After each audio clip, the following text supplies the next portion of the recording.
काही वर्षांपूर्वी माझा पगार 25,000 रुपये होता महिन्याला आणि तशा वेळेससुद्धा महिन्याच्या अखेर माझ्या अकाउंटमध्ये काही सेव्हिंग राहायचं नाही, काही अमाऊंट शिल्लक राहायचं नाही खर्च करण्यासाठी.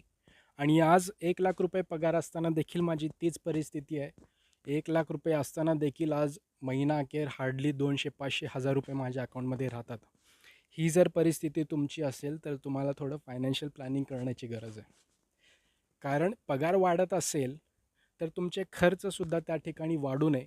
कारण खर्च थोडा आपण लिमिटमध्ये ठेवलो तर आपल्याला इन्व्हेस्टमेंट करण्यासाठी काही अमाऊंट शिल्लक राहते आणि पुढे जाऊन आपल्याला ते फायदा देणार आहे, लक्षात घ्या. भले पगार 10,000 असेल, त्यातून एखादी व्यक्ती 1,000 रुपये सेव्ह करत असेल तर ते 10% सेव्हिंग होतं. आणि तीच व्यक्ती 1,00,000 रुपये इन्कम असताना 10,000 रुपये सेव्ह करत असेल तर ते सुद्धा रेशो मेंटेन होतं, त्या ठिकाणी सुद्धा 10%चं सेव्हिंग होतं. हेच 10,000 रुपीज किंवा हेच 1,000 रुपीज आपल्याला पुढे जाऊन खूप मदत करणार आहेत. कारण कंपाऊंडिंग आहे, कारण आपण ते फक्त सेव्ह करणार नसून आपण त्याला कुठे ना कुठे इन्व्हेस्ट करणार आहोत. अशा ठिकाणी आपल्याला इन्व्हेस्ट करायचं ज्या ठिकाणी आपल्याला महागाई सोडून ॲडिशनल रिटर्न्स जनरेट होणार आहेत. तुम्हालासुद्धा माहिती करून घ्यायचं असेल, इन्व्हेस्टमेंट करायचं असेल, कारण म्युच्युअल फंड एक खूप चांगला प्रोडक्ट आहे ज्या ठिकाणी महागाई सोडून ॲडिशनल 6-7% तुम्ही कमवू शकता.